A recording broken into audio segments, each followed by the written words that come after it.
The air inside Whitmore & Sons was heavy with old money.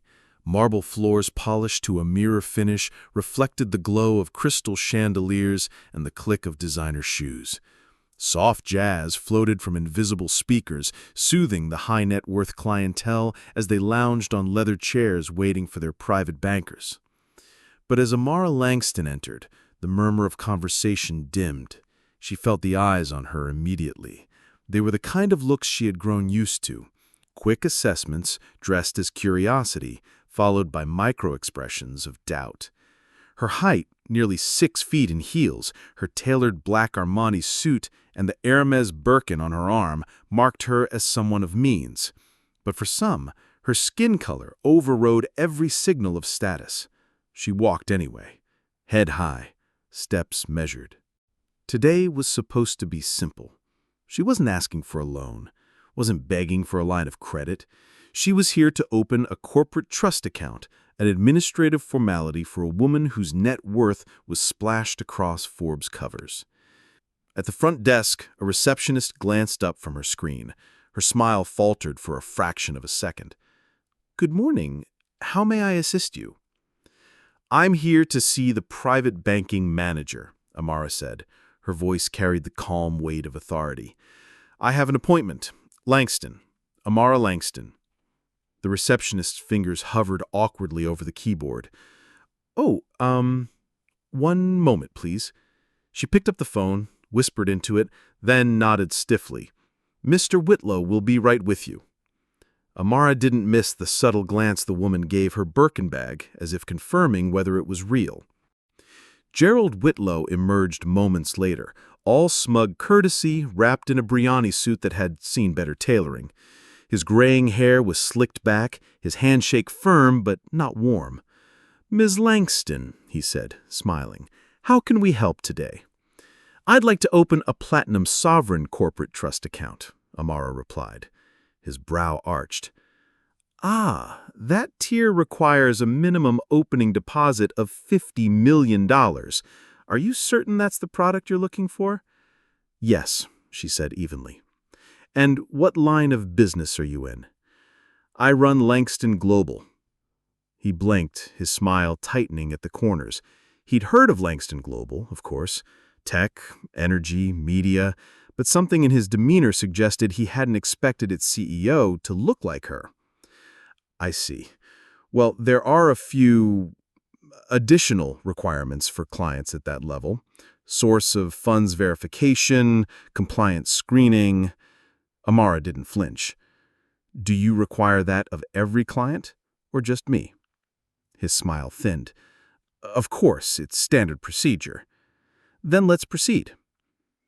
"I am afraid we also need proof of liquid assets. Do you have documentation today?" Amara reached for her iPhone, unlocked her banking app, and handed it to him. The screen displayed a checking account balance of $1,287,000,048. Gerald's eyes flicked to the number, then back to her face. Something like discomfort passed over him, quickly masked by professional detachment. "Yes, well, that is, substantial.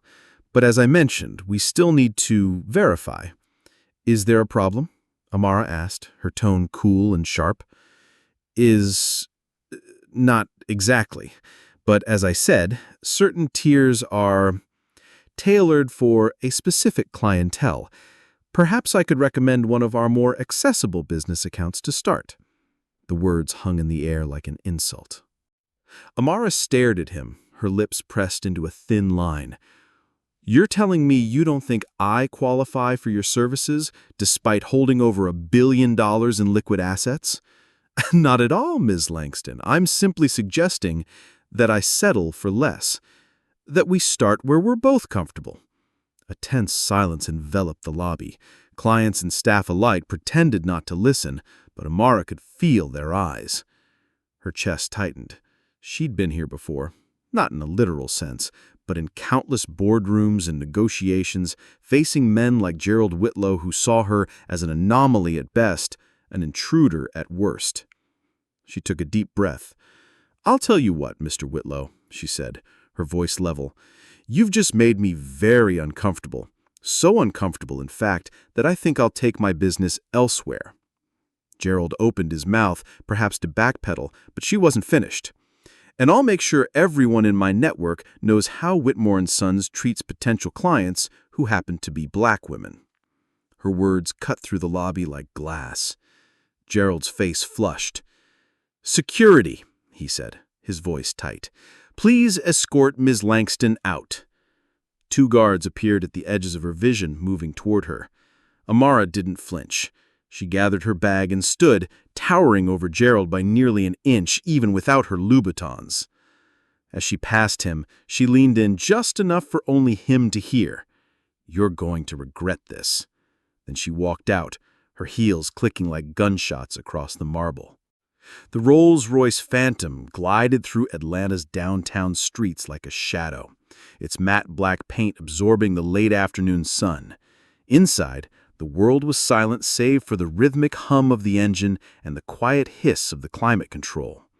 Amara Langston sat motionless in the back seat, her gaze fixed on the passing skyscrapers. To anyone else, she would appear perfectly composed, legs crossed, back straight, her tailored blazer unwrinkled despite the drama she had just walked out of. But Malik, her driver and longtime bodyguard, knew her well enough to recognize the slight tension in her jaw, the barely perceptible tapping of her Louboutin heel against the floor. "You good, boss?" he asked, his eyes flicking up to the rearview mirror. "I'm fine," she said, her voice low and measured. But she wasn't. Not really. The scene at Whitmore & Sons replayed in her mind like a loop she couldn't stop.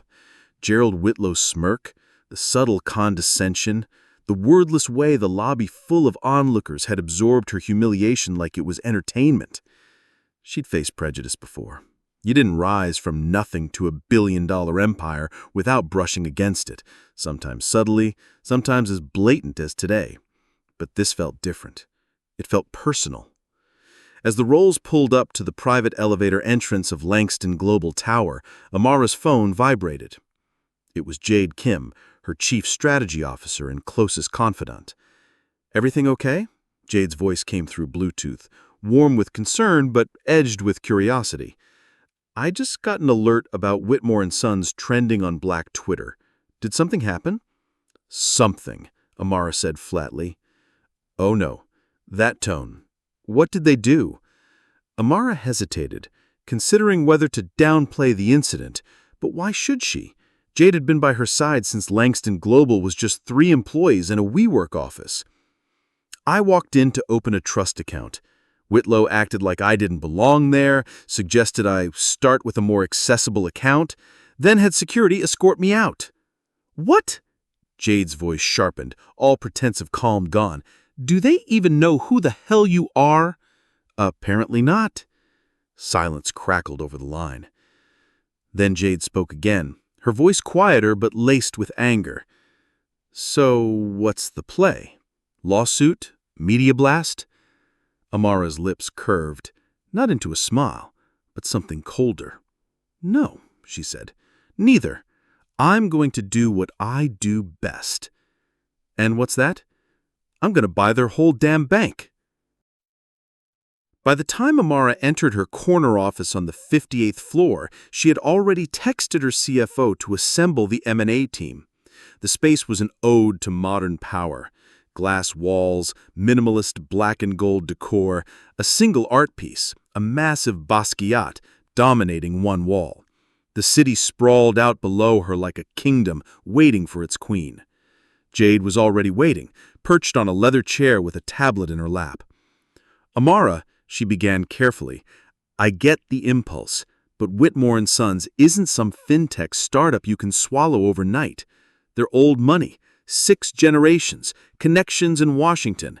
You're talking about a war with people who've never been told no." "Good," Amara said, hanging her blazer over the back of her chair. "I like a fight. Even if it risks your reputation, the media loves you right now. Black billionaire, self-made, philanthropy darling.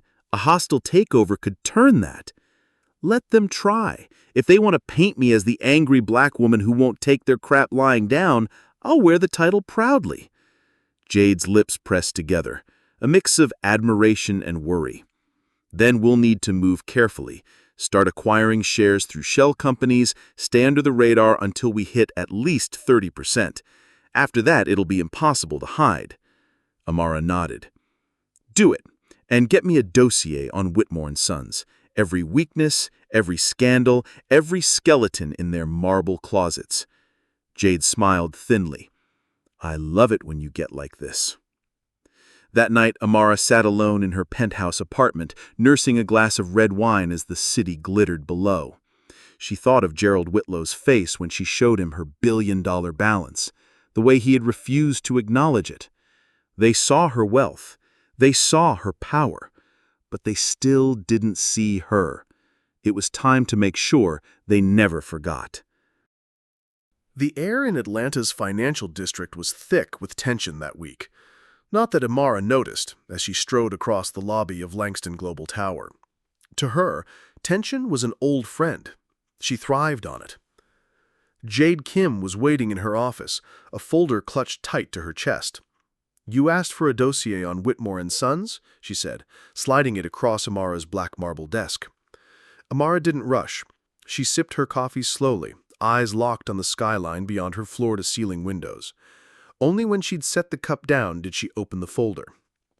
Let's see, she murmured, scanning the contents.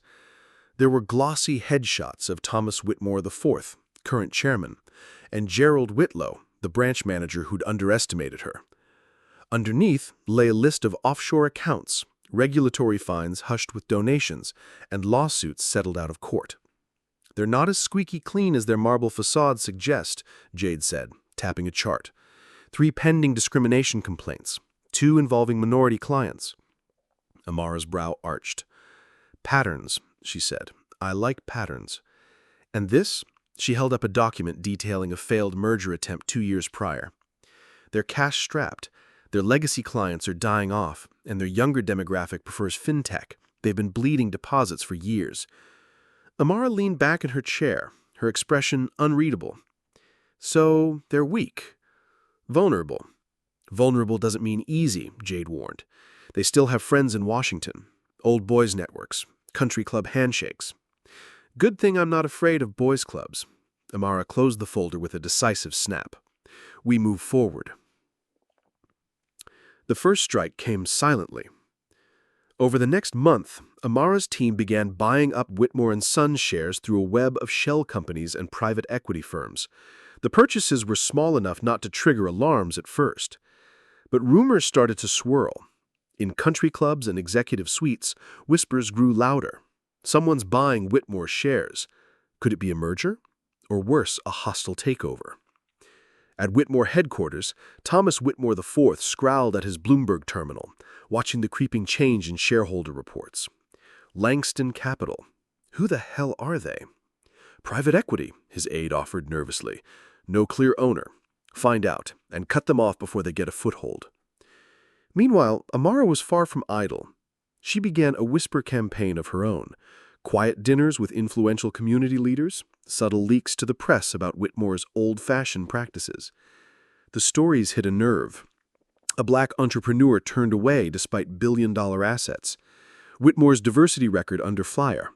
Are legacy banks failing modern America?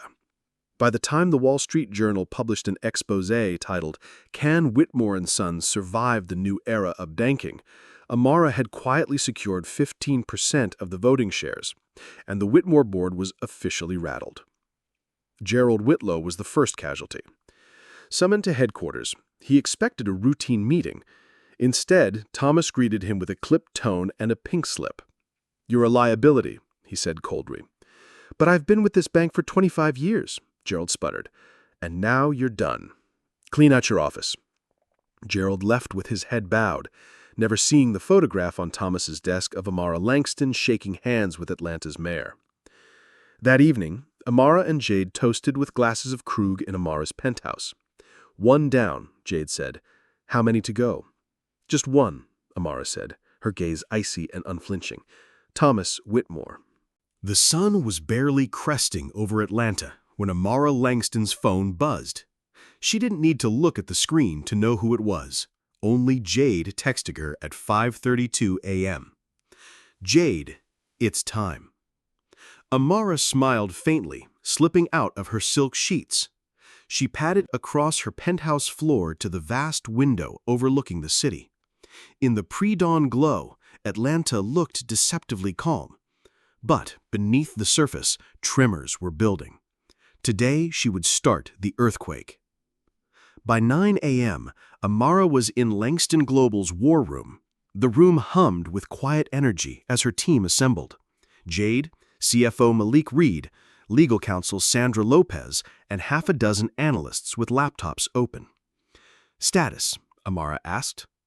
Jade flicked her wrist, bringing up a projection on the massive screen. "Langston Capital now holds 32% of Whitmore & Sons voting shares," she said. "We're officially their largest shareholder.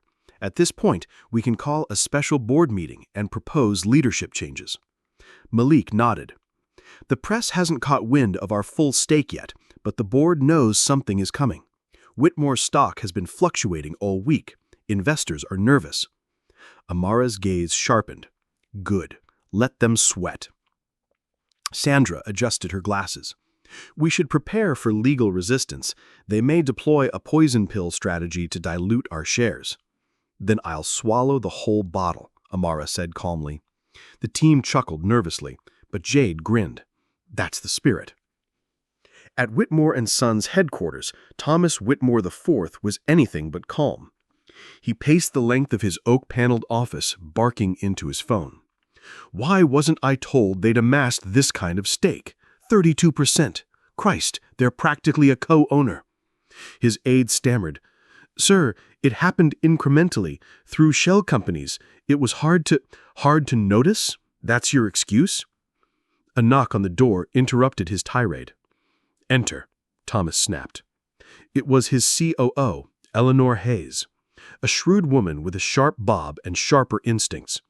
"Thomas," she said briskly, "we have a problem." "I'm already aware." "No, you're not. Amara Langston's here." Thomas froze. "Here? In this building?" "Yes, she's in the lobby, and she's called a press conference on our front steps." Outside Whitmore & Sons, cameras flashed as Amara stepped up to the podium. She wore a pristine white pantsuit, the color of victory.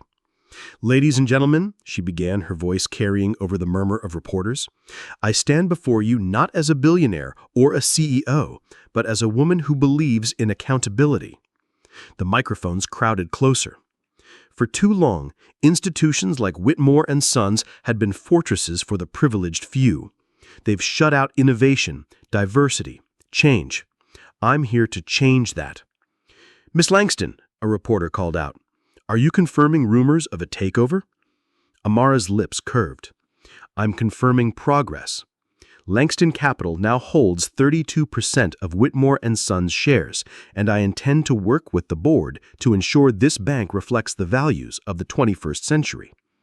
Another reporter shouted, "Does that mean you're seeking control?" Amara didn't flinch. "It means I'm seeking justice for everyone who's ever been told they don't belong here." Inside the building, Thomas Whitmore watched from his office window, his face red with fury. "She's making us look like dinosaurs," Eleanor said quietly. "Because she wants to bury us," Thomas growled. "But I won't let her." That evening, Amara sat with Jade at her favorite rooftop bar, sipping bourbon as the skyline blazed with sunset light. "You just declared war on national television," Jade said, half in awe. "I didn't declare war," Amara replied. "I declared ownership." Same difference. Amara's phone buzzed. She glanced at the screen, an unknown number. She answered. "This is Amara." A deep voice spoke. "You've made your point. Now back off." "And who might this be?" "Someone who can make life very uncomfortable for you if you don't drop this." Amara smiled coldly. "Uncomfortable is my comfort zone." The line went dead. Jade raised her eyebrow. "Friend of Thomas's?" "Probably. Doesn't matter." "Why not?" "Because I'm not backing down. This isn't just business anymore. This is personal. The boardroom of Whitmore & Sons was a relic of another era. Deep mahogany walls, a chandelier that could rival Versailles, and portraits of pale, grim-faced Whitmores watching over centuries of accumulated power. But today, there was a new face in the room. Amara Langston sat at the head of the long table, her posture straight, her expression unreadable. The contrast between her white Chanel suit and the room's suffocating opulence was as stark as the contrast between her skin and the portraits on the walls. This was no accident.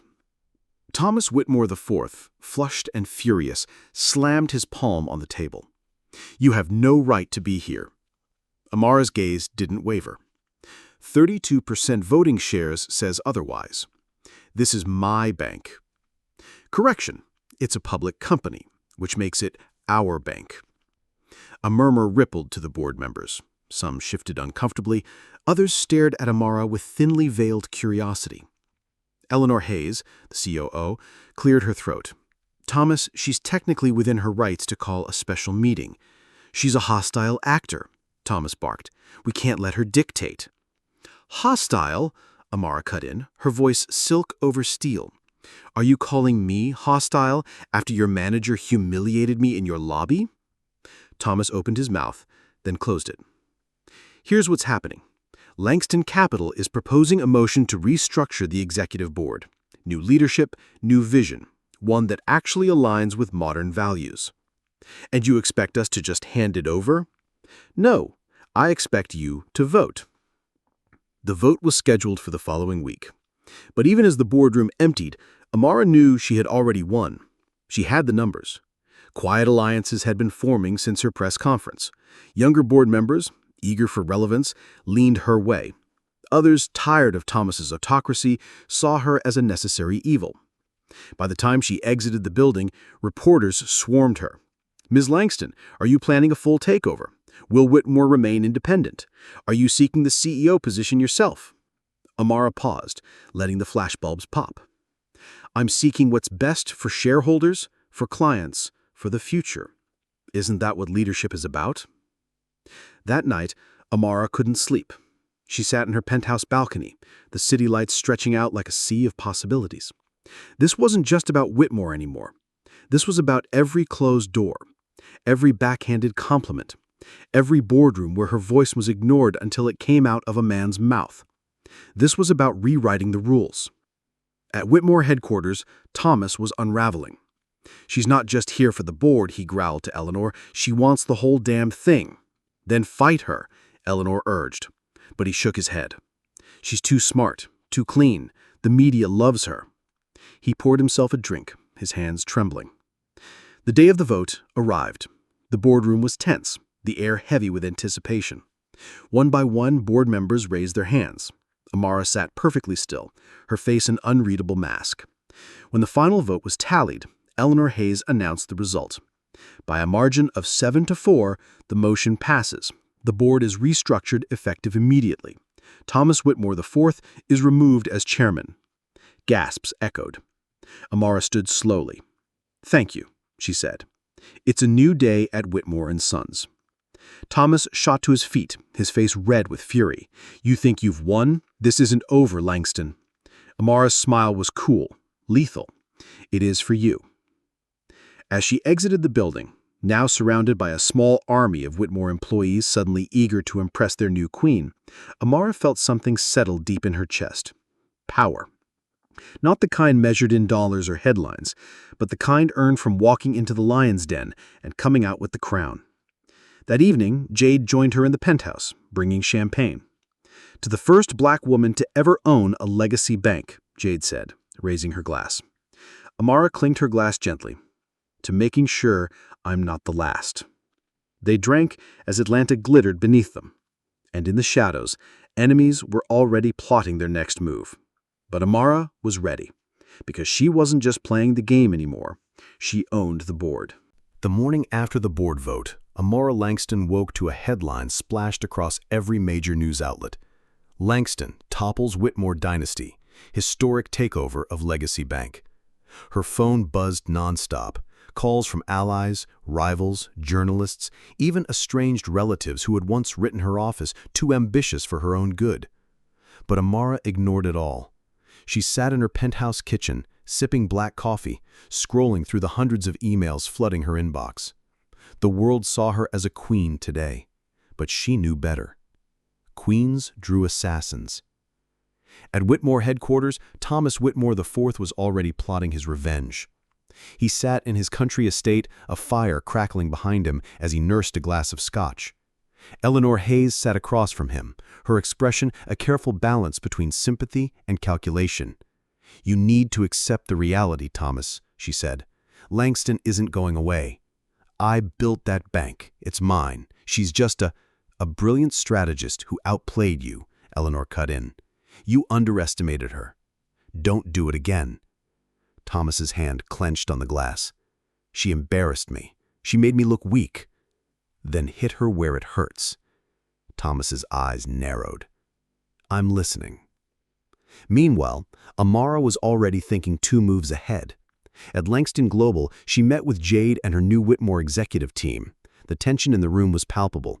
Legacy managers unsure of their place under her leadership. Amara stood at the head of the table, radiating calm authority. "Whitmore's era of exclusion is over. We're modernizing. More diverse hiring, community reinvestment, tech-driven innovation." Some executives shifted uncomfortably. Others nodded cautiously. "Change is hard," Amara continued, "but those who adapt will thrive. Those who don't—" She let the sentence hang in the air like a guillotine blade. The backlash came faster than she expected. By midweek, conservative media outlets were running hit pieces. "Is Langston's takeover an attack on tradition?" "Billionaire social justice crusader threatens legacy banking?" "Whitmore patriarch ousted by hostile activist shareholder?" Anonymous tipsters leaked selective information about Langston Global's tax strategies, painting her as hypocritical. The smear campaign was surgical, and she knew exactly who was behind it. In her office that night, Jade dropped a thick folder on Amara's desk. "Intel from our private investigator," Jade said grimly. "Thomas hired a PR firm specializing in reputation destruction. They're feeding stories to anyone who'll print them." Amara's eyes scanned the reports without flinching. "He's scared," she said. "Good. That means he's predictable." "Predictable or dangerous," Jade countered. "We should prepare for lawsuits, regulatory challenges, hell, even threats to your safety." Amara looked up, her eyes cold steel. "Then let's hit first." By Friday, Langston Global's communications team launched a counteroffensive. They rolled out videos highlighting Amara's philanthropic work, her initiatives to empower underbanked communities, her history of corporate responsibility. She gave an exclusive interview to Forbes. "Legacy institutions like Whitmore & Sons were built on exclusion. I'm here to build a future on inclusion. That's not an attack. That's progress." The interview went viral, framing her not as a hostile invader, but as a visionary reformer. For every smear Thomas's team launched, Amara's team hit back with a wave of positive press. But in the shadows, Thomas wasn't done.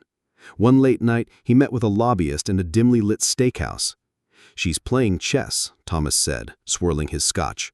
"I need her off the board entirely." The lobbyist leaned in. "Then we make this about more than business. We make it personal. Find her pressure points. Everyone has them."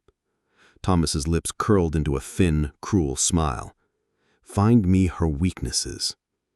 As Amara stood on her penthouse balcony that same night, the city glittering below her, she felt it, a storm gathering on the horizon. This wasn't just about Whitmore anymore.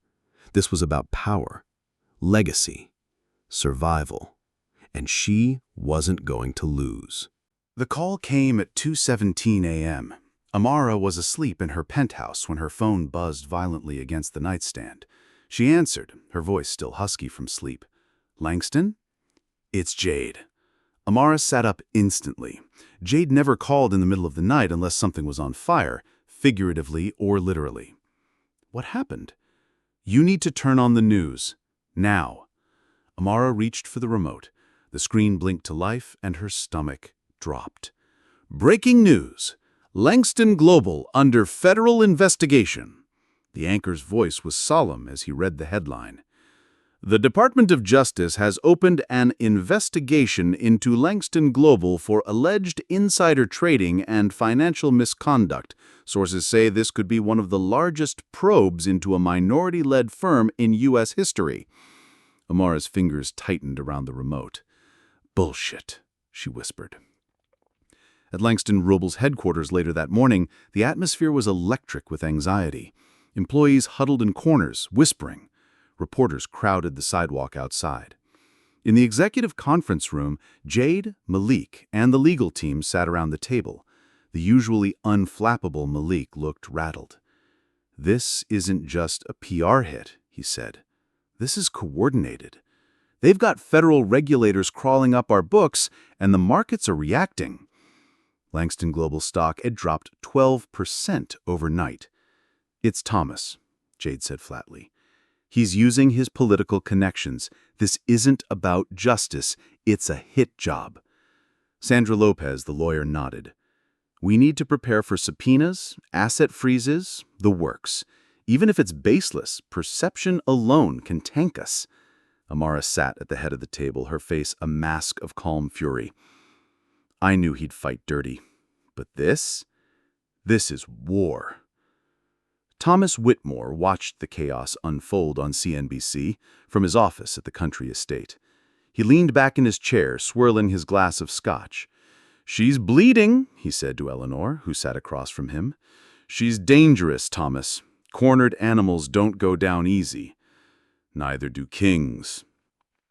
Amara wasn't about to collapse. By noon, she was on the offensive. She held a press conference outside Langston Global's downtown tower, flanked by her attorneys. This investigation is politically motivated, she said to the sea of cameras. We welcome a fair inquiry, but we will not be intimidated.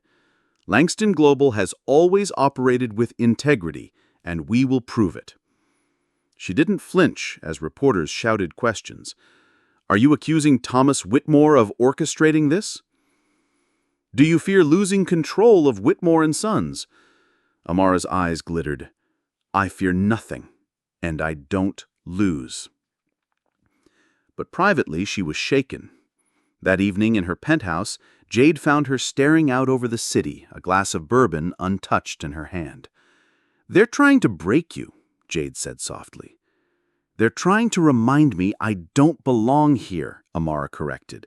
Legacy institutions don't care how much money you have. To them, I'll always be an outsider. Then remind them what outsiders can do. Amara turned, her resolve hardening. Call the crisis team. If they want war, we'll give them one. The next day, Amara launched her counterattack.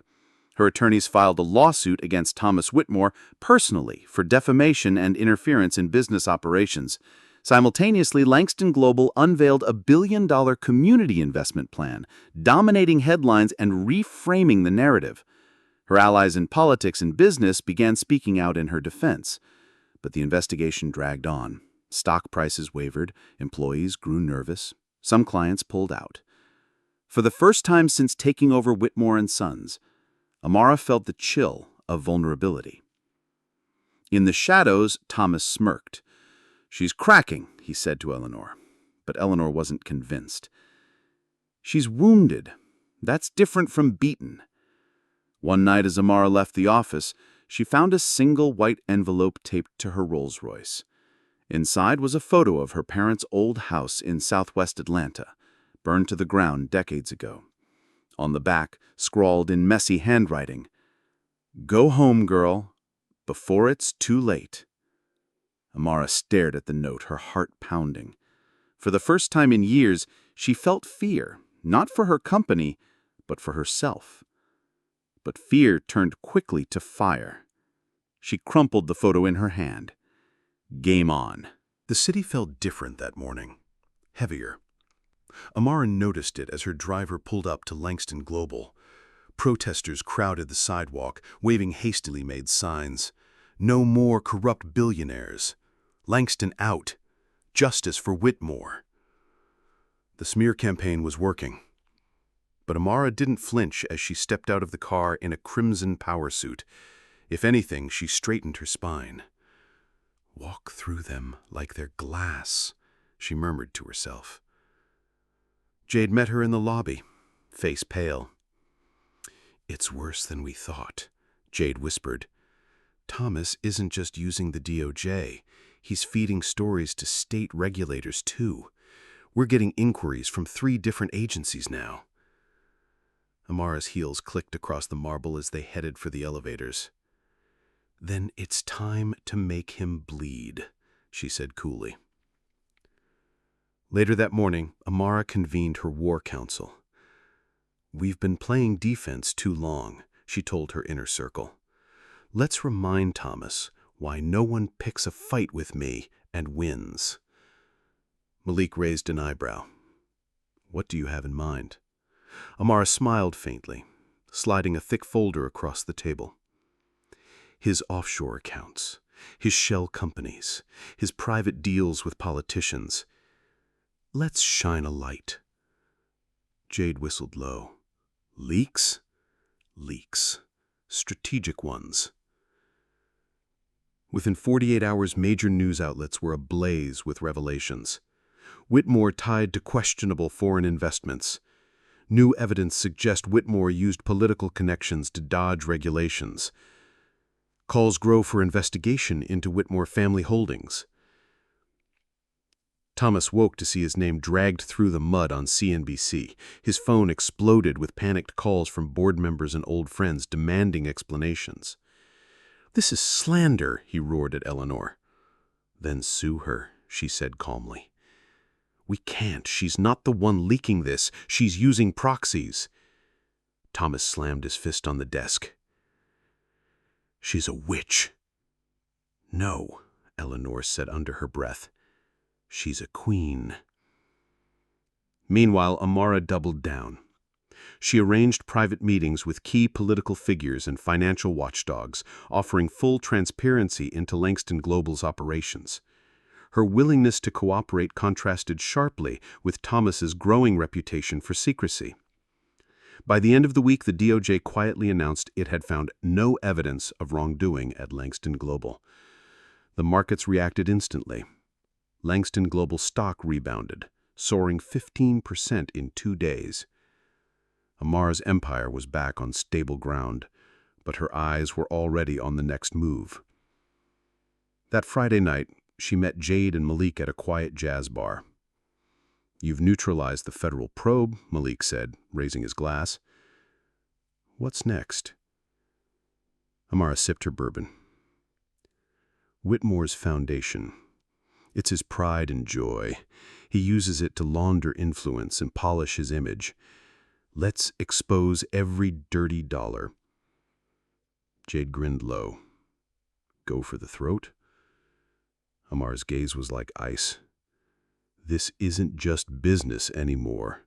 It's war." But in the shadows, Thomas plotted. Late at night in his estate, he took a call from an unknown number. "She's winning the PR battle," Thomas admitted. "I need something bigger." A woman's voice replied coldly. "Then we hit her where it hurts most. Family."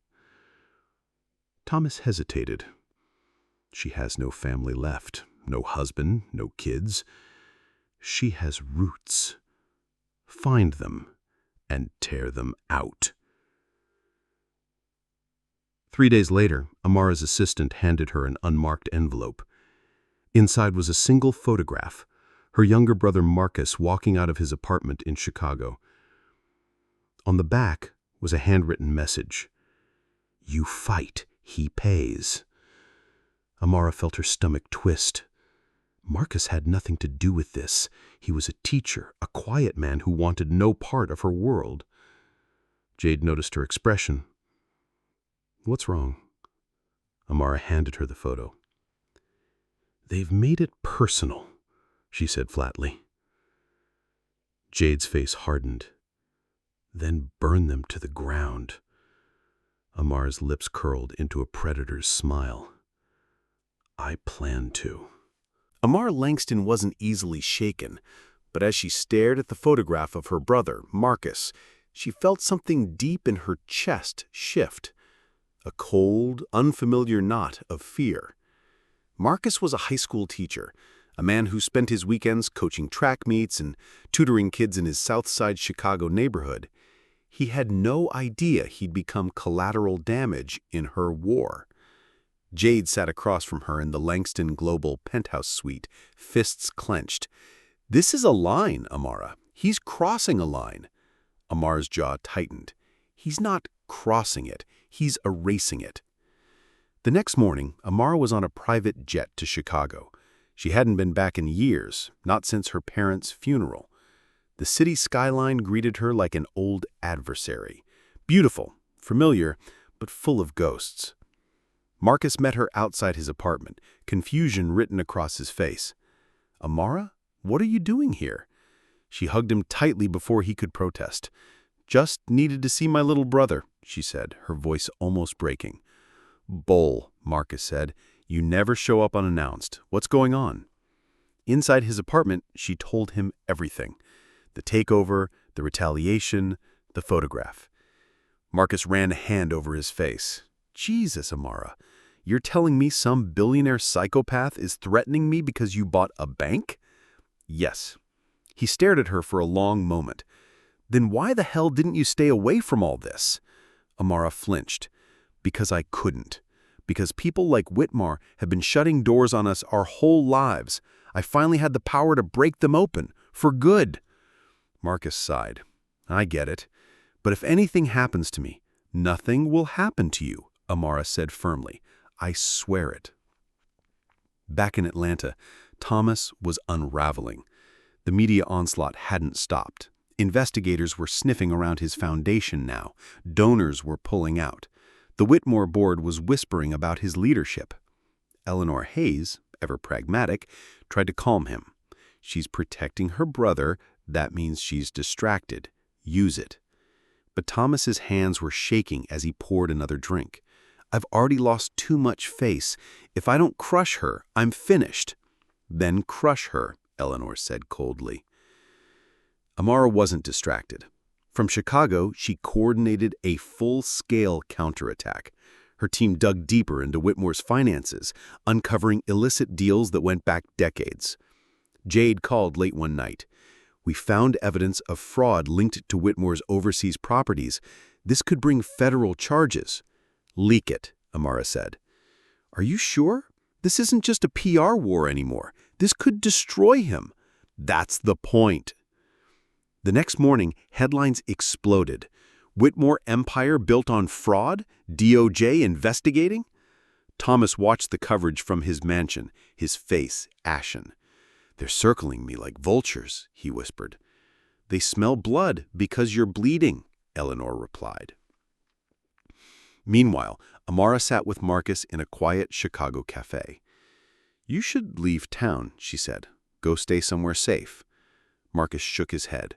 "I'm not running, Amara. You raised me not to be afraid. You don't understand what he's capable of." "I understand one thing. You're my sister, and if you're standing, so am I." Amara reached across the table, gripping his hand. "I don't deserve you," she whispered. Marcus smiled faintly. "Yes, you do. You've been fighting for people your whole life. Let us fight for you now." Back in Atlanta, Amara's legal team filed a formal complaint with the SEC, citing Whitmore's fraud. Regulators swooped in. Thomas's assets began to freeze. His allies deserted him. By week's end, Whitmore's stock plummeted 35%. But victory had a cost. Late one night, Amara's phone buzzed. A video. She opened it to see Marcus walking alone at night. Then a black SUV screeching to a stop beside him. Masked men jumped out. Marcus fought, but they dragged him into the vehicle. Amar's blood ran cold. A text followed. "End this now, or he won't come home." The video replayed in Amara's mind like a nightmare on loop. Marcus's terrified face, the black SUV, the masked men. She stood at her penthouse window, the city glittering beneath her like it didn't know someone had just declared war. Jade sat behind her, phone pressed to her ear, barking instructions. Double security at Langston Global. Track down every known associate of Thomas Whitmore. I want eyes on every private airport, every interstate. Hell, check the docks too. Amara turned slowly. Her face wasn't fear. It wasn't even rage. It was something colder. I'm going to end this, she said flatly. At Whitmore's country estate, Thomas was unraveling faster than ever. His foundation was under federal investigation. His assets were frozen. His board was calling emergency meetings without him. Eleanor Hayes was the only one still loyal. You went too far. Kidnapping her brother? This isn't strategy. This is desperation. Thomas's hands trembled as he refilled his scotch glass. She forced my hand. She took everything from me. She's going to take more. Meanwhile, Amara's team moved like a small army. Jade coordinated with private security firms, ex-military contractors, and even a few favors from old political allies. By midnight, they had a lead, a private airstrip outside Atlanta. A surveillance photo showed a black SUV parked beside a hangar. He's there, Jade confirmed, but we don't know how long they'll keep him alive. Amara's lips pressed into a thin line. Then we move now. The convoy of black SUVs tore through Georgia backroads like a predator, closing in on prey. Amara sat in the lead vehicle, dressed in all black, a pistol holstered at her side. Jade glanced at her nervously. You're not going in yourself. You're too valuable. I'm not sending men to do what I started, Amara said coolly. This ends tonight. At the airstrip, masked guards patrolled with rifles. Amara's team moved in silence, neutralizing them one by one. Inside the hangar, Marcus was tied to a chair, bloodied but alive. One of Thomas's hired thugs paced nearby, phone pressed to his ear. Yes, sir, we'll keep him alive until... A gunshot rang out. The thug dropped instantly. Amara standing in the doorway with her pistol still smoking. Marcus looked up, his swollen face breaking into a weak grin. Knew you'd come. Amara ran to him, cutting his bonds. I told you I'd protect you. But outside, headlights flared. Reinforcements. Amar's team scrambled for cover as bullets ripped through the hangar walls. Back at his estate, Thomas watched the firefight on a live feed from a hidden drone. Finish it, he snarled into the phone. Kill her. But Eleanor's voice cut in, sharp and cold. Thomas, stop. If she dies, you'll never survive the fallout. I don't care. That's the difference between you and her. She fights smart. You fight scared. In the hangar, Amara's team gained the upper hand. One by one, Thomas's men fell. Amara grabbed Marcus's hand, pulling him toward the exit. We're clear. Let's go. As they reached the SUVs, Jade met them with relief and urgency. We have to move. Thomas won't stop here. Amara glanced back at the burning hangar, her jaw set. He won't get another chance. The next morning, Amara held a press conference outside Whitmore & Sons. This time, she wasn't playing defense. This ends now, she told the cameras. Thomas Whitmore orchestrated not only a campaign of defamation, but also criminal acts of violence against my family. I am filing charges, and I am calling for his immediate removal from the Whitmore board. Reporters erupted with questions. Do you have proof? Yes, Amara said, and I will present it to federal prosecutors today. Within hours, the FBI descended on Whitmore's estate. Thomas was arrested, his face pale and shocked as cameras captured his perp walk. Eleanor watched from a distance, her expression unreadable. You played the wrong game, Thomas. That night, Amara sat with Marcus in her penthouse, the city sprawling below them. You're safe now, she said softly. Marcus shook his head. You didn't just save me. You saved everything you built. Amara stared out at the skyline, her eyes hard. No. This isn't over. Not until I have rebuilt this world in my image. Marcus smiled faintly. Then God help anyone standing in your way. The headlines hit like a drum roll across the world. Thomas Whitmore arrested in corporate crime scandal. Langston Global emerges as dominant force in finance. Is Amara Langston the most powerful woman in America? In her penthouse, Amara watched the news in silence. Her reflection in the glass looked different now. Stronger, colder. Her empire had survived the storm, but she could feel the weight of her choices pressing on her chest. "You did it," Jade said softly from behind her. "No," Amara replied. "I want a battle. But wars don't end. They just change shape." At Whittemore and Sons headquarters, Eleanor Hayes sat in the CEO's chair now. Thomas was gone, his assets seized, his name in disgrace. But Eleanor wasn't celebrating. She knew Amara. She didn't come for one man, Eleanor murmured to herself. She came for the whole system. In Washington, senators and lobbyists whispered her name like a threat. "She's consolidating power. She's dangerous. She can't be allowed to control that much capital." The old guard wasn't finished with her. But Amara moved undeterred. At Langston Global's annual meeting, she stood before shareholders in a midnight blue gown, commanding the room. "We didn't just survive, we set a new standard. We will rebuild financial systems to be equitable, transparent, and inclusive. This is not charity. This is strategy. A stronger world means stronger markets." Applause thundered, but not everyone clapped. From the back of the room, a man watched her with calculating eyes. Julian Cross, CEO of a rival investment firm, a man with his own ambitions and no allegiance to Amara's vision. As the applause died down, he sent a text. "She's vulnerable. Strike while she's distracted." That night, Amara sat alone in her penthouse, a glass of wine in her hand.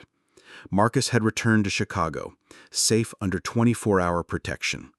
Jade had gone home to rest for the first time in weeks, and Amara felt nothing. Victory wasn't as sweet as she had imagined. Was it worth the blood, the fear, the isolation? Her phone buzzed. An unknown number. She answered cautiously. "Langston?"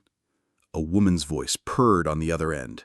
"Congratulations on your victory, Miss Langston, but you've made powerful enemies, and not all of them play by the old rules." "Who is this?" Amara demanded. "Someone who knows what's coming. Watch your back." The line went dead.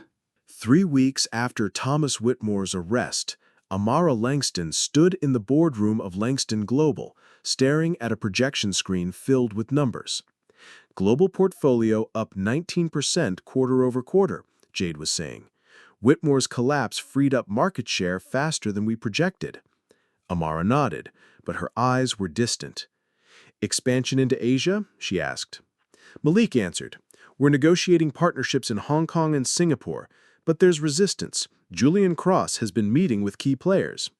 The name made the room tense. Julian Cross, Wall Street's golden boy, billionaire, ruthless, and rumored to be the quiet architect of several hostile takeovers. Amara's lips curled slightly.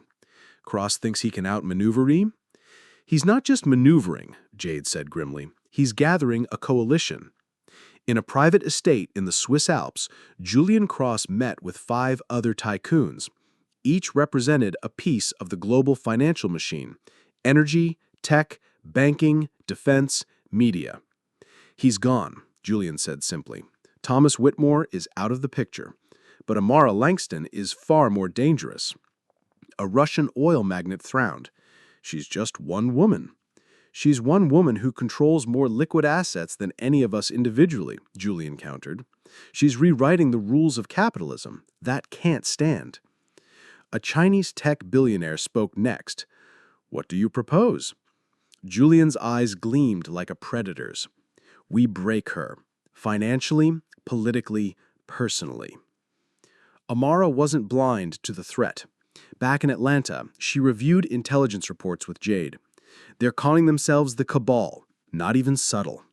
They won't come at me directly. They'll chip away at my foundations, undermine public trust, turn my allies against me."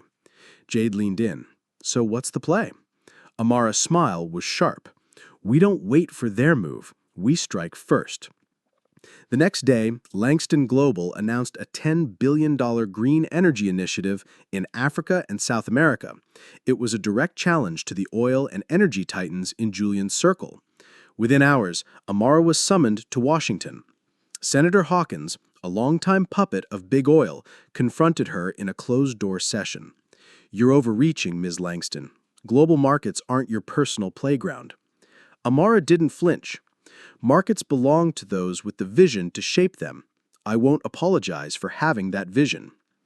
But while Amara was in Washington, the first counterstrike hit. Langston Global's servers were hacked. Millions of client records leaked. Social media exploded with outrage. Langston exposed trended worldwide. Back in Atlanta, Jade slammed her laptop shut. They're coming for your reputation now.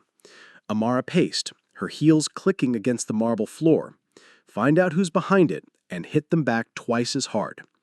In Zurich, Julian smiled as he scrolled through headlines. She's fighting fires, he said to the cabal. Now we squeeze her liquidity. By weekend, Langston Global faced sudden capital outflows as major institutional investors, quietly influenced by Julian's network, pulled billions from her funds. For the first time in years, Amara felt the chill of vulnerability, but she didn't show it. To her team, she said only, reallocate reserves, strengthen our positions, and prepare the counterattack. That night, alone in her penthouse, Amara stared at the city lights.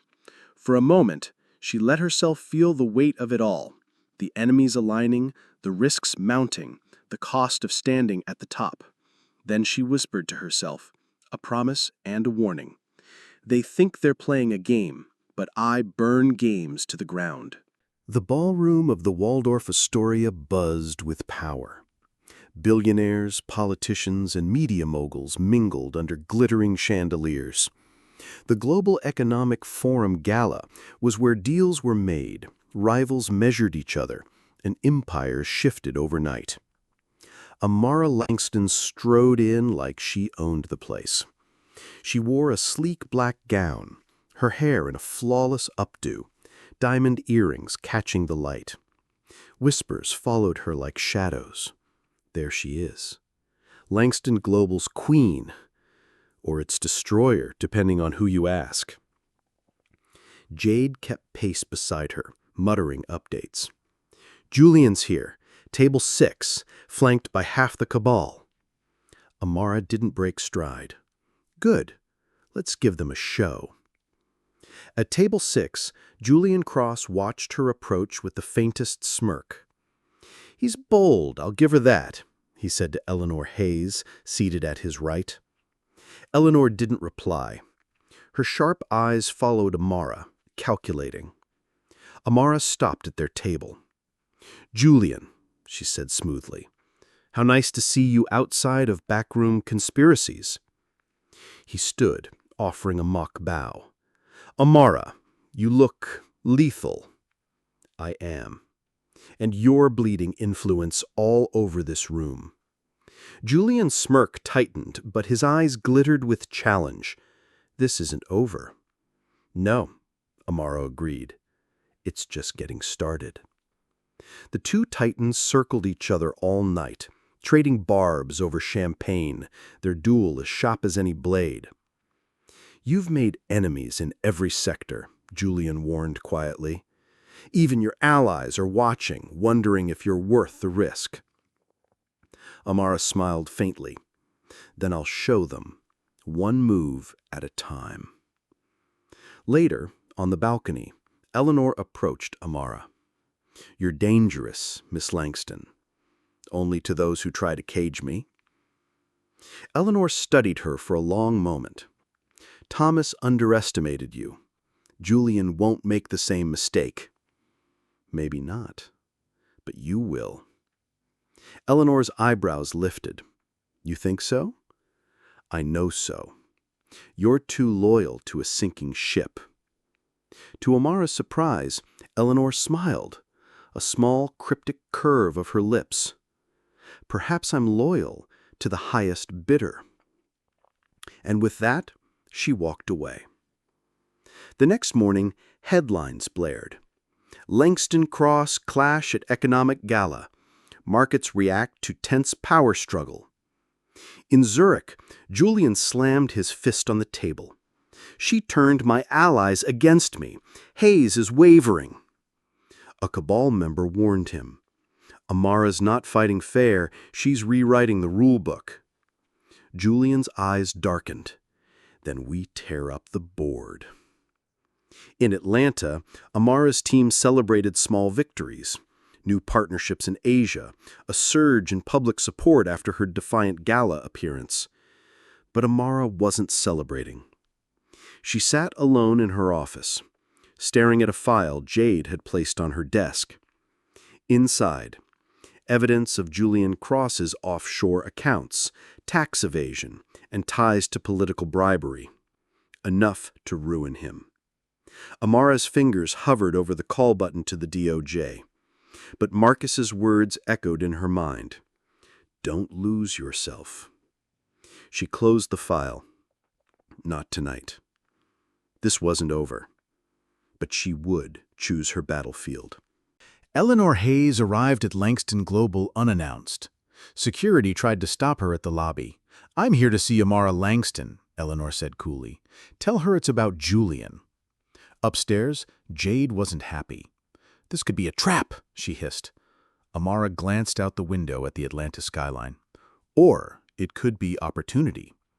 She turned to Jade. "Bring her in." Eleanor strode into the office like she owned the place. Langston, Hayes. They regarded each other like two chess masters meeting in the middle of the board. "You're Julian's right hand," Amara said. "Why betray him now?" "Because Julian doesn't understand limits," Eleanor replied. "You do. That makes you dangerous, but predictable. He's reckless." "And you want to survive?" Eleanor's smile didn't reach her eyes. "I want a seat at your table when this is over." Amara leaned back in her chair. Information first, loyalty after. Over the next hour, Eleanor spilled everything. Julian's offshore accounts, his pending moves to manipulate global currencies, his secret meetings with heads of state. Jade took furious notes, her face pale as the scope of Julian's reach became clear. "This is enough to bring him down," Jade whispered. "Not yet," Amara said. Her eyes were steel. "We need the right moment, the right strike." That moment came sooner than expected. Julian, desperate to break Amara's momentum, launched a coordinated smear campaign. Fake whistleblowers accused Langston Global of corruption. Politicians called for investigations. Stock prices wavered. It was his biggest move yet, and his most reckless. Amara gathered her inner circle late that night. "This ends now," she said. She outlined her counterattack. Leak Julian's financial crimes, expose his political bribery, and turn his allies against him. Malik hesitated. "This will burn bridges we can't rebuild." "Good," Amara said coldly. "We're not rebuilding. We're replacing." The next morning, Amara stood before a bank of microphones, flanked by Eleanor and Jade. "Langston Global has nothing to hide, but Julian Cross does. Today we're handing evidence of his crimes to federal authorities." She paused, letting the cameras drink her in. "This isn't just about two rivals. This is about cleaning out corruption at the highest levels. No one is above accountability." Julian's world unraveled in hours. Markets plummeted, allies fled, FBI agents raided his Manhattan penthouse. As he was led away in handcuffs, cameras flashing, he glared at the screen in a police van. Amara Langston's face stared back at him from a newsfeed. "You won this round," he growled. But even as he was booked, Julian was already planning. Back in Atlanta, Malik uncorked champagne in the Langston Global War Room. "To the queen of the board." But Amara didn't smile. "This isn't checkmate. It's just the middle game." That night, Marcus called her. He said, "I sound tired." She said, "I'm fine." "No, you're not. I can hear it in your voice. You've won everything, but what are you losing?" Amara stared out at the city lights, her reflection staring back like a stranger. "Maybe myself." The attacks came without warning. First, it was cyber warfare. Langston Global's European servers went dark overnight, crippling operations in London, Frankfurt, and Zurich. Then, regulators in Asia froze her accounts on suspicion of financial misconduct. By morning, the media was ablaze. Langston Global under fire worldwide. Cabal's counterstrike. Jade slammed her tablet down in Amara's office. They're coordinating. Russia, China, even old allies in Europe. They're choking us out. Malik added, "We're hemorrhaging billions in assets every hour. If this keeps up." Amara cut him off. "It won't." Her voice was calm, but her knuckles whitened on the edge of her desk. That night, Amara called an emergency meeting in her penthouse. Around the table sat her core team: Jade, Malik, Eleanor, and a handful of trusted executives. "We're under siege," Amara said bluntly. "This isn't about money anymore. It's about survival." Eleanor leaned forward. "We can weather this, but not if you keep trying to fight every battle yourself." Jade interjected. "She's right. You've been the face of every move. It's made you powerful, but also a target. If you fall, the whole empire goes with you." Amara stared at the glowing city skyline. For the first time, doubt crept in. Meanwhile, halfway across the world, the Cabal celebrated. "She's scrambling," Viktor Petrov said with a grin. "Her empire is overextended. It can't withstand coordinated pressure." A Saudi prince raised a glass. "By next quarter, Langston Global will be a footnote." But one voice broke the smug chorus. "Not so fast."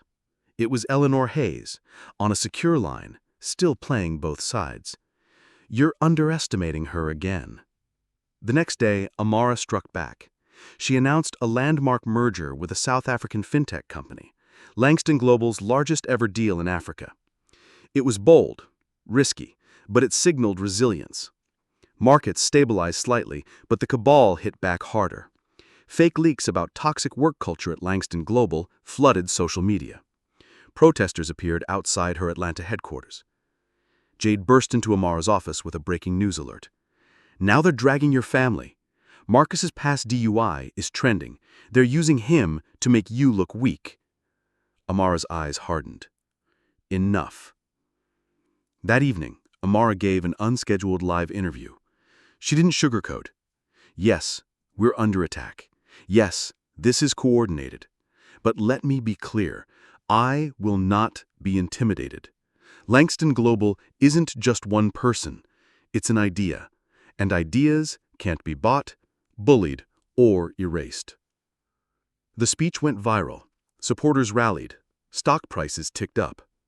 But Amara knew it wasn't enough. This was no longer business. It was war. As night fell, she stood alone on her balcony, phone in hand. "Marcus?" "Yes, sis."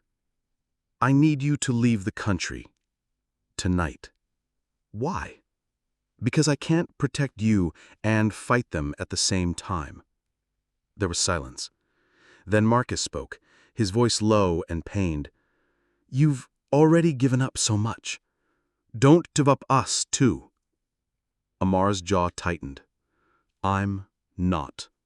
I'm making sure there's something left of me to come home to." The attacks came without warning. First, it was cyber warfare. Langston Global's European servers went dark overnight, crippling operations in London, Frankfurt, and Zurich. Then, regulators in Asia froze her accounts on suspicion of financial misconduct. By morning, the media was ablaze. Langston Global under fire worldwide. Cabal's counterstrike? Jade slammed her tablet down in Amara's office.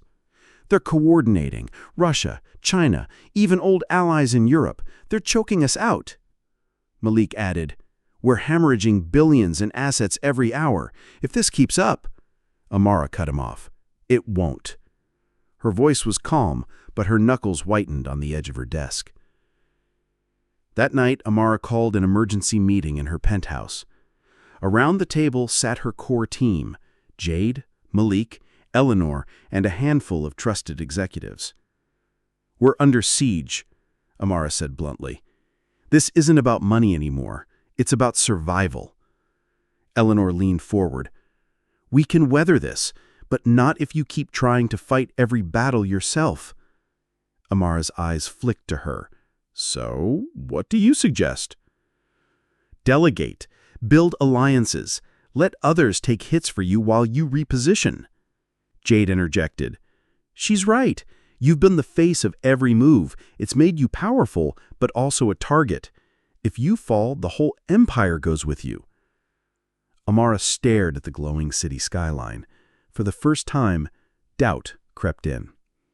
Meanwhile, halfway across the world, the Cabal celebrated.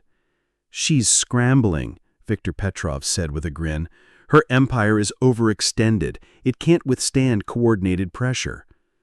A Saudi prince raised a glass. "By next quarter, Langston Global will be a footnote." But one voice broke the smug chorus. "Not so fast." It was Eleanor Hayes, on a secure line, still playing both sides. "You're underestimating her again." The next day, Amara struck back. She announced a landmark merger with the South African fintech company, Langston Global's largest ever deal in Africa. It was bold, risky, but it signaled resilience. Markets stabilized slightly, but the Cabal hit back harder. Fake leaks about toxic work culture at Langston Global flooded social media. Protesters appeared outside her Atlanta headquarters. Jade burst into Amara's office with a breaking news alert. "Now they're dragging your family. Marcus's past DUI is trending. They're using him to make you look weak." Amara's eyes hardened. Enough.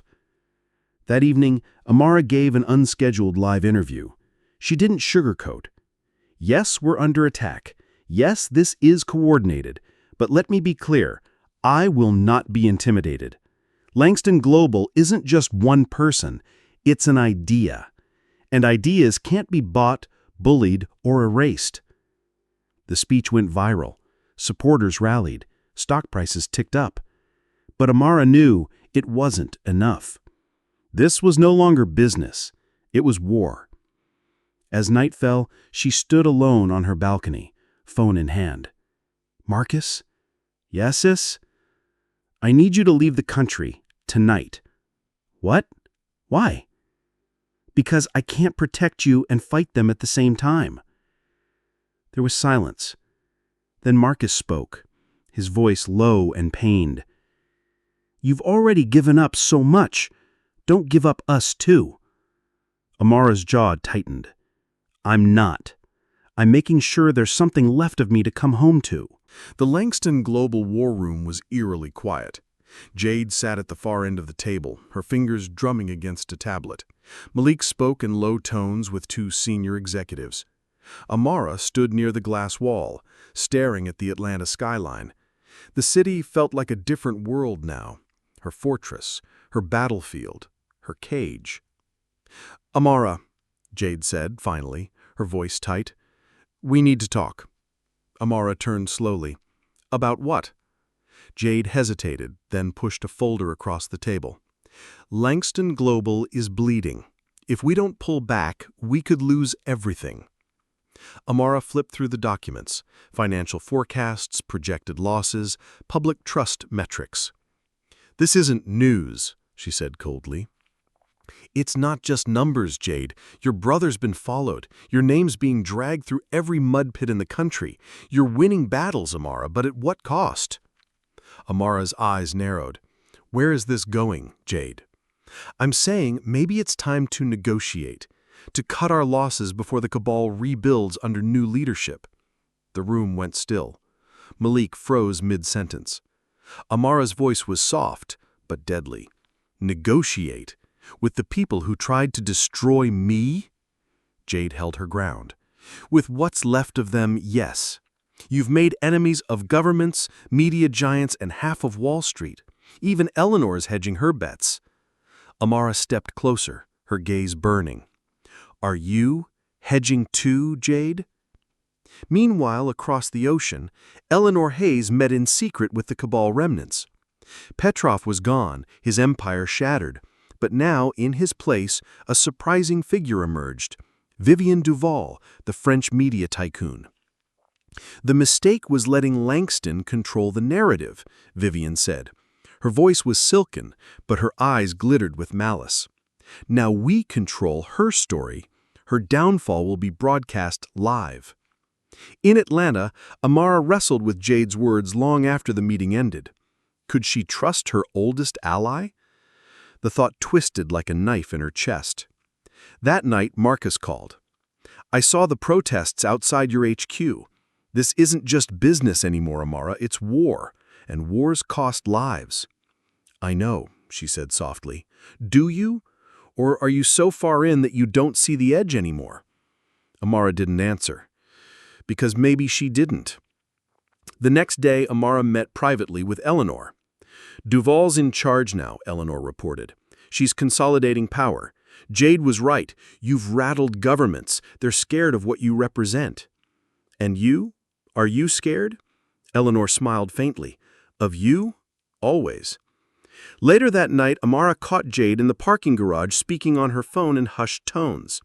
She stayed in the shadows, listening. "Yes, I can get her to agree. She's tired, vulnerable, but you need to move fast." Amara felt her stomach turn cold. Her most trusted ally, selling her out. The next morning, Amara called a board meeting.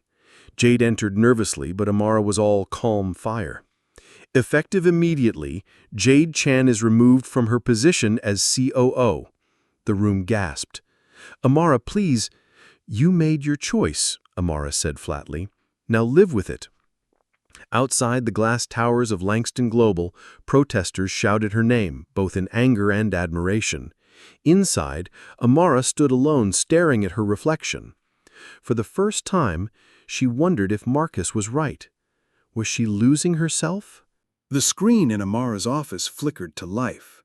News anchors, late-night hosts, and social media influencers were all parroting the same narrative. Amara Langston, tyrant or fraud. Former allies turn against Langston in shocking tell-alls. New leaks claim Langston Global evades taxes worldwide.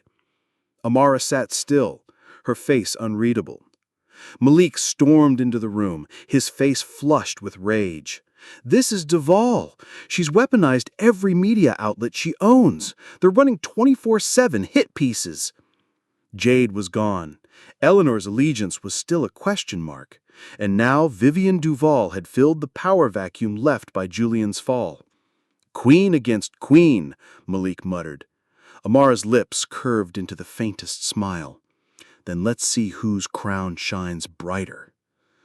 Across the Atlantic, Vivian Duval reclined in her Paris penthouse, sipping champagne as her empire rumbled to life.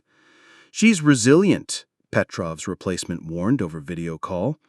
Duval waved him off. "Resilient, yes, but she's human, she bleeds, and the public loves to watch a goddess fall."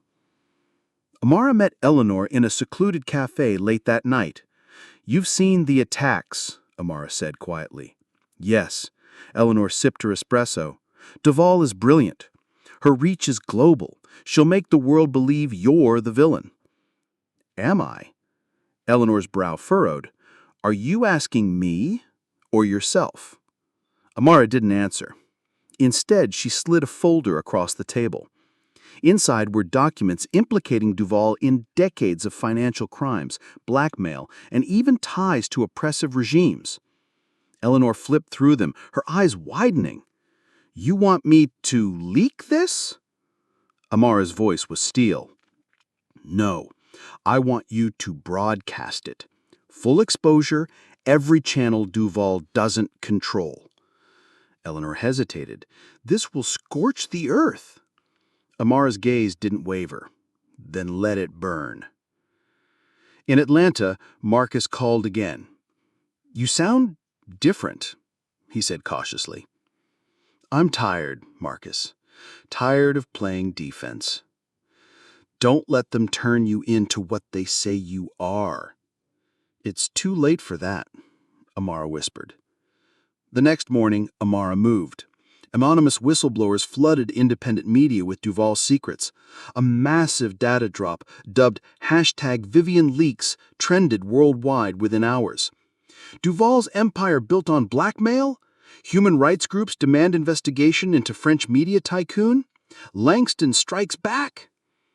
Duval's allies abandoned her like rats fleeing a sinking ship. In Paris, she watched helplessly as protesters surrounded her offices. Langston's not just ruthless, she's a monster. But even as her world collapsed, Duval smiled faintly. Monsters can be beautiful, too. Back in Atlanta, Amara stood in front of Langston Global's board.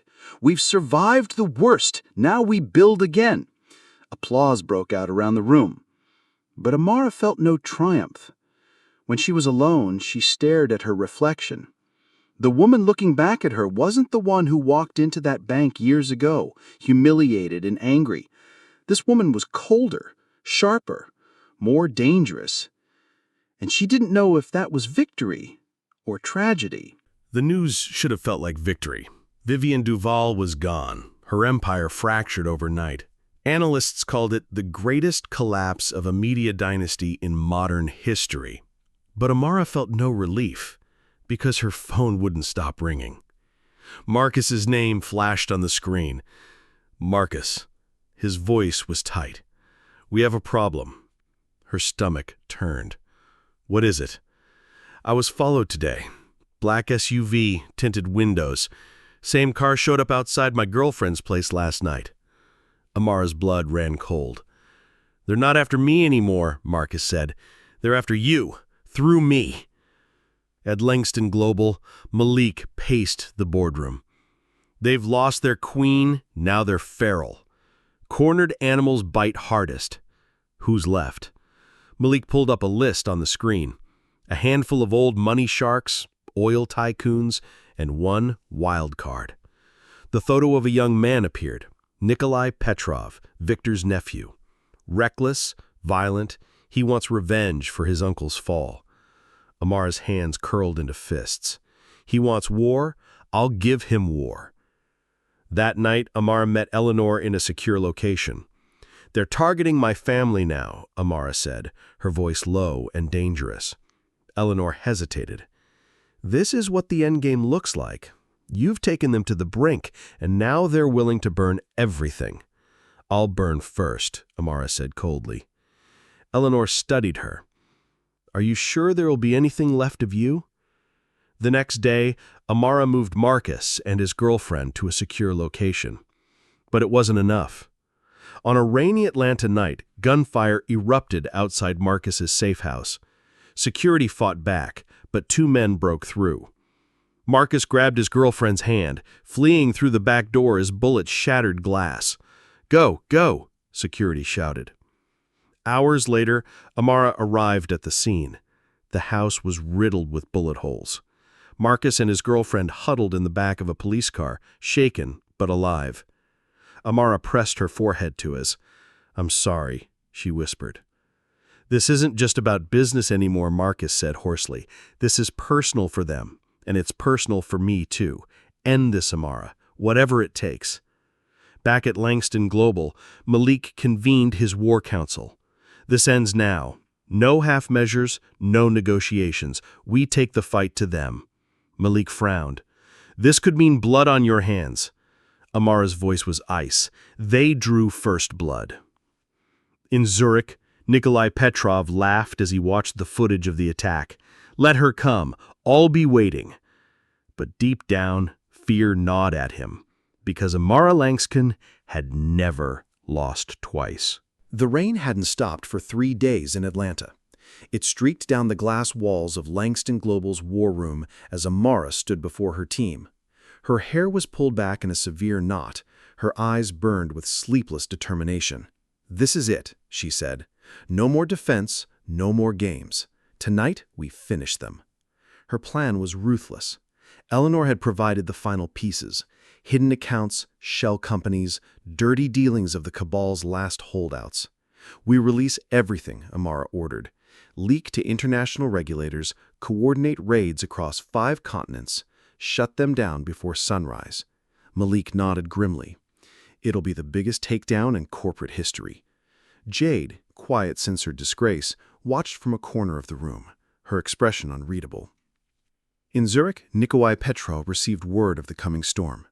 "Langston thinks she's clever," he sneered, but fear flickered in his eyes. "She's not clever," Vivian Duval whispered from the shadows. "She's inevitable." As midnight struck, the first arrests rolled in. Oil tycoons dragged from private jets, offshore accounts frozen, governments scrambling to distance themselves. News networks erupted. Cabal and chaos, Langston strikes back. International crackdown on corporate cartels. But in the midst of the chaos, betrayal bloomed. Amara was alone in her office when Eleanor walked in.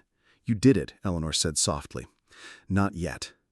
Eleanor's eyes glimmered with something unreadable. "That's the thing about war, Amara. Sometimes victory feels like defeat." Before Amara could respond, the door burst open. Jade. And she wasn't alone. 2 armed men flanked her. "I'm sorry," Jade whispered, "but they offered me something you never could." Amara didn't flinch as the guns were raised. "Take her," Nikolai's voice growled over an earpiece. But Eleanor stepped between them. "Touch her and I'll bury you all," she hissed. For a moment, the room crackled with tension. Then Amara moved like lightning. A disarmed gun, a swift blow. Jade crumpled onto the floor, her eyes wide with shock. By the time security arrived, the traitors were subdued. Amara stood over Jade, breathing hard. "You could have had everything," Amara said coldly. "You already took everything," Jade spat back. Later, alone, Amara stared at her reflection. Her empire had survived, but at what cost? Her brother barely spoke to her now. Her allies feared her as much as her enemies, and for the first time, Amara wondered if she had won anything at all. The private jet sliced through the night sky, heading for Zurich. Amara sat alone in the cabin, her fingers steepled under her chin. She wasn't the same woman who had walked into Langston Bank years ago, humiliated and furious. This Amara was colder, sharper, and tonight she wasn't flying to negotiate. She was flying to end a war. At Nikolai Petrov's Alpine estate, guards patrolled in heavy snow. Inside, Nikolai paced like a caged animal. "She's coming here?" he barked into his phone. "Yes, sir, alone." Nikolai sneered. "Then she's more arrogant than I thought." But deep down, unease churned in his gut. This wasn't arrogance. This was something else. Hours later, Amara strode through the heavy oak doors of the estate. No security detail, no entourage, just her. Nikolai met her in the grand hall. "Langston," he said with mock admiration, "the Ice Queen herself. To what do I owe the pleasure?" "To finish what your uncle started," Amara replied coolly.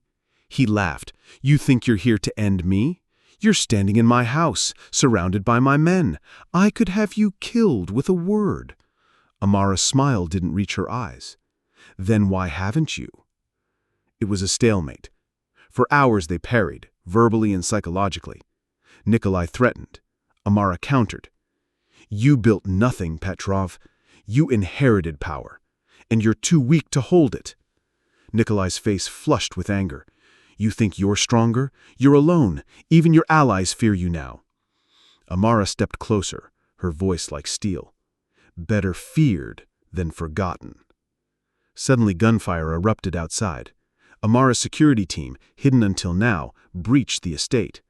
Alarms blared. Nikolai's men scrambled. Amara didn't flinch. "This is over." "You'll regret this," Nikolai spat as guards dragged him away in cuffs. "Perhaps, but not tonight."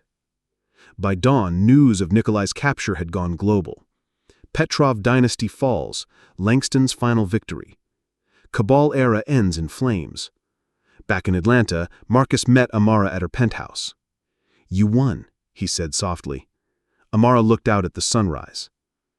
"Did I?" The city was quiet for the first time in months, but Amara's phone was not.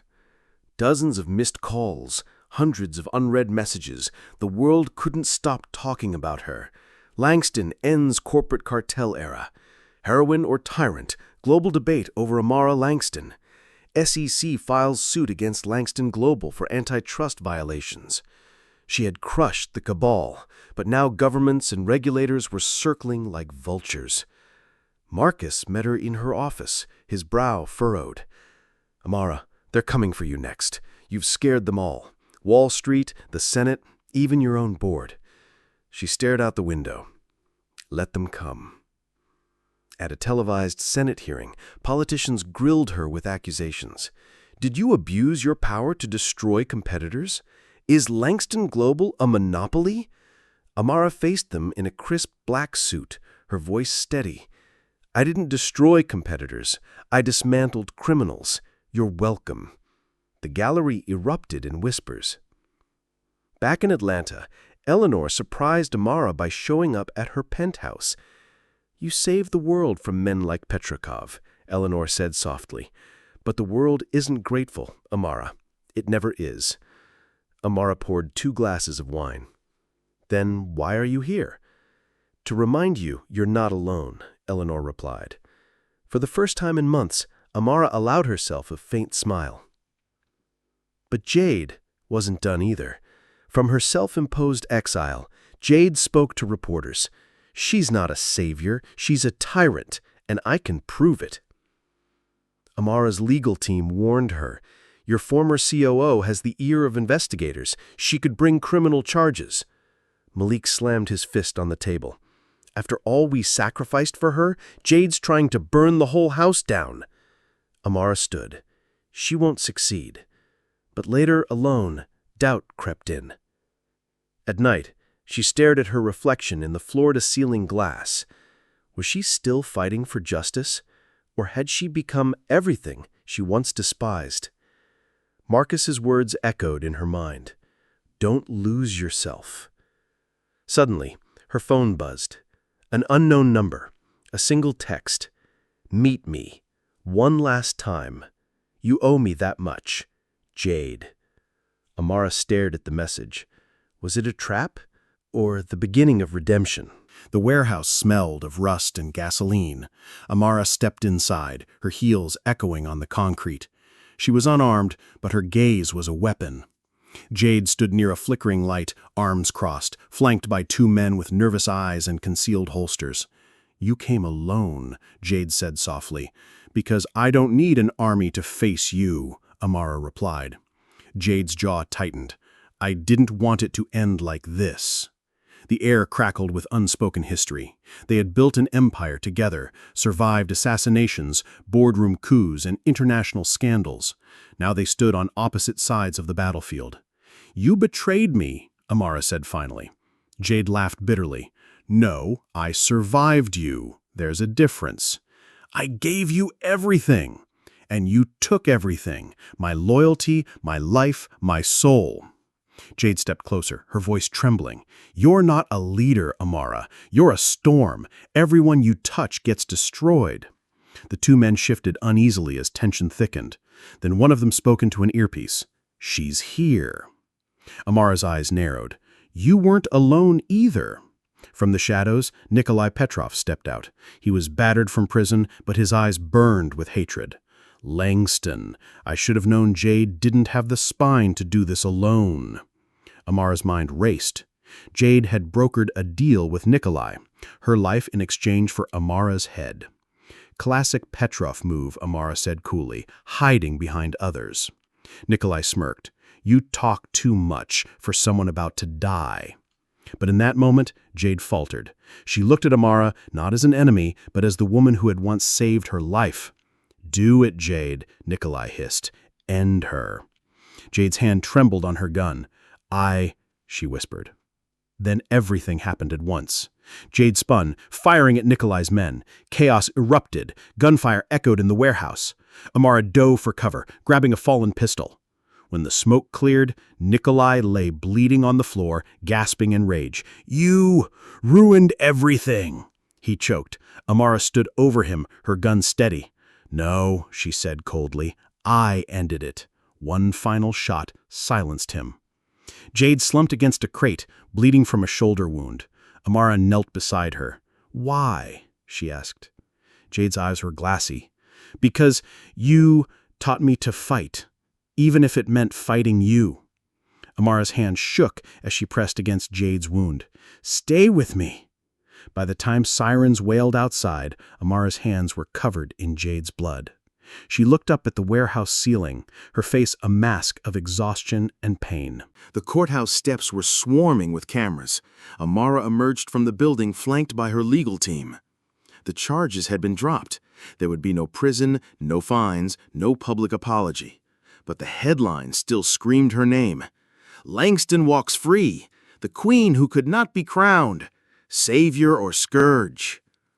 At home, Marcus waited in her penthouse. "You won again," he said softly. Amara looked out over Atlanta, the city that had made her and tried to break her. "Did I?" she murmured. Weeks passed. Langston Global stabilized under Malik's leadership. Eleanor disappeared into semi-retirement, her own power broker days behind her. Jade was recovering in a private clinic, alive, but their friendship beyond repair. Amara spent her days alone in her penthouse. The empire she'd built felt less like a throne and more like a cage. Then, one morning, she received a letter. It was handwritten on simple stationery. "You fought for me once. Now fight for yourself. M." Amara stared at the signature. She hadn't spoken to her mother in over a decade. Later that day, she called Marcus. "I'm thinking about stepping down." There was a long silence. "You?" he said finally, "the woman who eats CEOs for breakfast?" Amara almost laughed. "I don't know who I am without the fight anymore." "Then maybe it's time to find out." The next week, Amara held a press conference.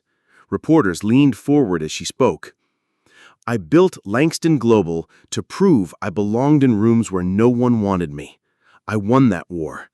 But wars change people." She paused, her voice steady. "I'm stepping down as CEO, effective immediately." The room exploded in shouts and flashes, but Amara felt a strange lightness. Months later, she sat on a beach in Ghana. The sun painted the sky in gold and crimson. No security detail, no board meetings, no wars. Just her. For the first time in decades, she felt free. A little girl selling bracelets approached. "Are you famous?" she asked shyly. Amara smiled, slipping a bracelet onto her wrist. "Not anymore."